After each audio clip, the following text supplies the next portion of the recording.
ढेर सारा आशीर्वाद दे हम। ये चैनल के आप लोग सब्सक्राइब करें। तो दोस्तों पवन सिंह जी का ये गाना आने के बाद मुझको पावर स्टार का एक स्टेज शो वाला ये डायलॉग याद आ गया। आज ये अनाउंस कर रहा हूं इस मंच पे, जो आप लोगों ने भी कल्पना नहीं किया होगा उसको भी नचाऊंगा भोजपुरी में। तो इस बात को ध्यान में रखते हुए पावर स्टार पवन सिंह ने ये कर दिखाया, क्योंकि हरियाणवी डांसर डांस क्वीन जिसके नाम से जाना जाता है सपना चौधरी को, उसको लाकर पवन सिंह ने साबित कर दिया कि वो पावर स्टार हैं। असली पावर स्टार तो यही है, क्योंकि पावर स्टार नाम से ही नहीं काम से भी है, क्योंकि पावर स्टार को पावर स्टार यूँ ही नहीं कहा जाता। आज के इस टीजर को रिलीज किया गया और ये टीजर 4 नंबर पर ट्रेंड कर रहा है लहंगा लहक जाई गाने का, जो कि कल वीडियो आने वाला है तो उसका क्या हाल होगा। मतलब कल तांडव ही मच जाएगा। यूट्यूब को हैंग कर देना है कल 10 बजे।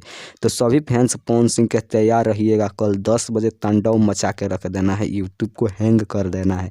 ये टीजर आप लोग देख सकते हैं, अभी ट्रेंडिंग नंबर 4 पर है मेन पेज में, जो कि शायद ही किसी का मेन पेज में ट्रेंडिंग में जाता है। म्यूजिक में चला जाता है लेकिन मेन पेज में नहीं जाता है। और पवन सिंह का 4 नंबर पर मेन पेज ट्रेंडिंग में आ गया, वो भी टीजर मात्र 6 घंटे में।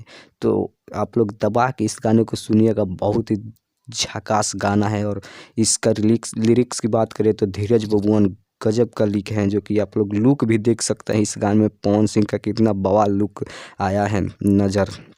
तो आप लोग कल 10 बजे एकदम गर्दा मचा दीजिएगा, यूट्यूब को हैंग कर देना है कल 10 बजे। ऐसे ही वीडियो के लिए मेरे चैनल को सब्सक्राइब करके बेल आइकन दबाइए और वीडियो को लाइक कर दीजिए पवन सिंह की हर छोटी बड़ी अपडेट पाने के लिए।